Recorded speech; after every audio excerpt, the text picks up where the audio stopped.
भगवान शिव ने चोरी क्यों की? एक दिन पार्वती भगवान शिव से बोली, प्रभु आप सदा सबकी कथा सुनाते हैं, आज कुछ अपनी कथा भी सुनाइए।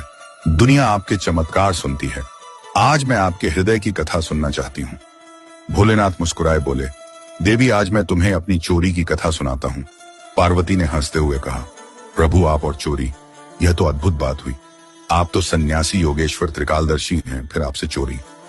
भोलेनाथ हंसे, देवी यह चोरी साधारण नहीं, यह भक्ति की चोरी है। जब त्रेता युग में श्री हरि विष्णु ने श्री राम रूप में अवतार लिया, तब मुझे यह समाचार मिला। मैं आनंद से भर गया। मैंने सोचा स्वयं परमात्मा मनुष्य रूप में अवतरित हुए हैं, यह तो मेरे लिए अवसर है। मैं दर्शन किए बिना कैसे रह सकता हूँ? पार्वती बोली, तो आप चले गए भोले? बोले, हाँ देवी, पर चोरी से। तुमसे बिना बताए? पार्वती बोली, आपने मुझसे छिपाकर यात्रा की और अकेले गए भोले? हंसे, नहीं देवी, अकेला नहीं गया, एक और गया। पार्वती बोली, कौन गया आपके साथ? भोले बोले, काकभूषुंडी। पार्वती ने हंसकर कहा, हमारे रहते आप किसी कौवे के साथ चले गए।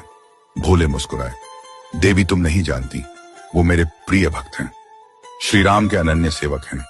अब सुनो, मैंने कहा था कि काकभूषुंडी के साथ गया, पर यदि मैं कह देता काकभूषुंडी को लेकर गया तो अर्थ बदल जाता। उसका मतलब होता योजना मेरी थी, पर मैंने कहा उनके साथ गया, इसका अर्थ हुआ योजना उनकी थी। इस तरह दोष भी ना लगे और भक्ति का प्रेम भी बना रहे। पार्वती मुस्कुराई, प्रभु आप तो बड़ी गहराई से सोचते हैं। भोले बोले, देवी भक्ति में भी बुद्धि चाहिए, तभी प्रेम स्थिर रहता है। फिर बोले, हम दोनों मनुष्य रूप में अयोध्या पहुंचे। मैंने नाम रखा शंकर शर्मा और काकभूषुंडी बने भूषुंडी नारायण पांडे। हम गुरु चेला बन गए। मैंने कहा, भूषुंडी अयोध्या के लोग बहुत भावुक हैं, पर महल के अंदर साधारण व्यक्ति नहीं जा सकता, कोई जुगाड़ लगाओ। भूषुंडी बोले, गुरुजी पहले देखते हैं कहां भीड़ होती है।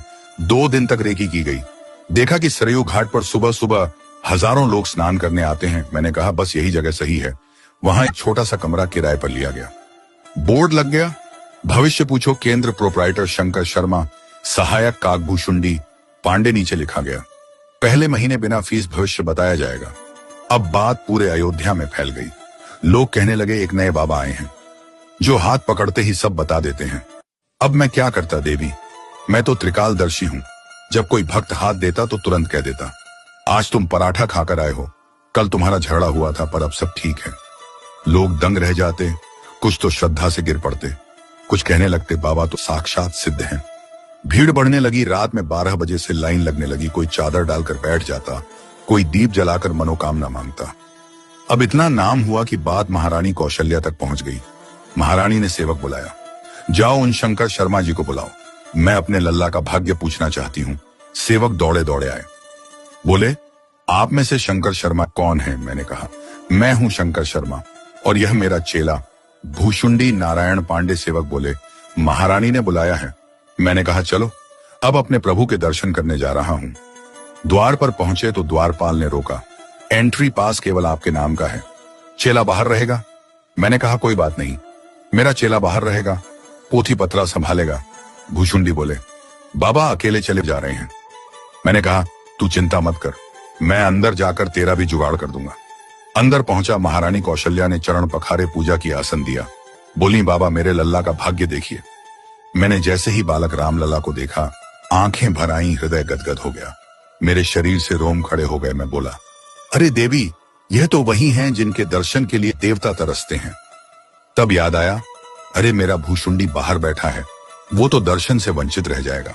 मैंने कहा, महारानी मेरा चेला बाहर है, पोथी उसी के पास है, जब तक वो नहीं आएगा मैं भाग्य नहीं देख सकता। महारानी ने कहा, उसे बुलवाओ। आदेश गया, भूषुंडी को भीतर बुलाया गया। भूषुंडी भीतर आया, मन में बोला, जय हो प्रभु, आपने काक को भी कृतार्थ कर दिया। महारानी कौशल्या ने रामलला को मेरी गोद में रखा। मैंने रामलला का दाहिना हाथ पकड़ा और रेखाएं देखने लगा। भूषुंडी सोचने लगा, गुरुजी तो अकेले आनंद ले रहे हैं, हमें भी कुछ करना चाहिए। वह बोला, महारानी हमारे गुरुजी हाथ की रेखा देखते हैं, हम पांव की रेखा के विशेषज्ञ हैं, क्या हम पांव देखें? कौशल्या बोली, देख लो। भूषुंडी ने बालक रामलला के दोनों पांव अपने हाथ में लिए और सिर पर रख लिए। आंसू गिरने लगे। मैं बोला, अरे हम गुरु होकर केवल हाथ पकड़ पाए और यह चेला तो हाथ और पांव दोनों पकड़ गया, यह तो हमसे भी आगे निकल गया। कैलाश पर यह सुनाते हुए मेरी आंखें भीग गईं। पार्वती भाव विभोर हो गईं, बोली, प्रभु यह कैसी लीला थी। मैंने कहा, देवी मैंने उस दिन मां कौशल्या से कहा था, महारानी जब तक आपका लल्ला किसी बाबा के साथ अयोध्या से बाहर नहीं जाएगा तब तक आपके घर बहू नहीं आएगी। पार्वती मुस्कुराई, प्रभु आपने तो पहले ही भविष्यवाणी कर दी थी। मैंने कहा, हाँ देवी। फिर मैं दूसरी बार भी गया था दर्शन करने। जब लल्ला बड़े हो गए थे उस समय मैं मदारी बनकर गया था और हनुमान जी को साथ लिया था। मैंने मंद स्वर में गाना शुरू किया, बन के मदारी शिव जी अयोध्या चले, डमरू बजा के भोला नाचे, रे राम के जगोली मई निंदिया में काचे, रे कैलाश पर हर हर महादेव के नाद गूंजने लगे। फिर मैंने कहा, देवी जब महाराज दशरथ राज कर रहे थे तब जो भी उनके पास आया उन्होंने सबको दे दिया।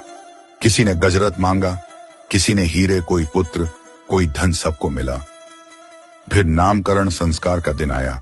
गुरु वशिष्ठ आए, चारों बालकों के नाम रखे।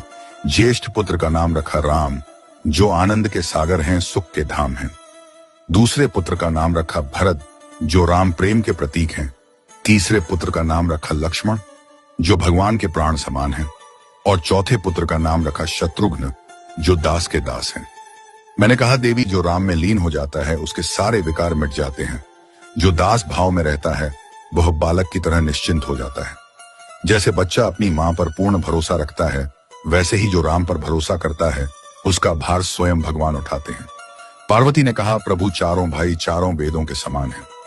मैंने कहा, हाँ देवी, राम ज्ञान का स्वरूप है, भरत प्रेम का, लक्ष्मण भक्ति का और शत्रुघ्न सेवा का। पार्वती बोली, प्रभु आपने चोरी की बात कही थी पर अब समझ में आया कि यह चोरी प्रेम की थी।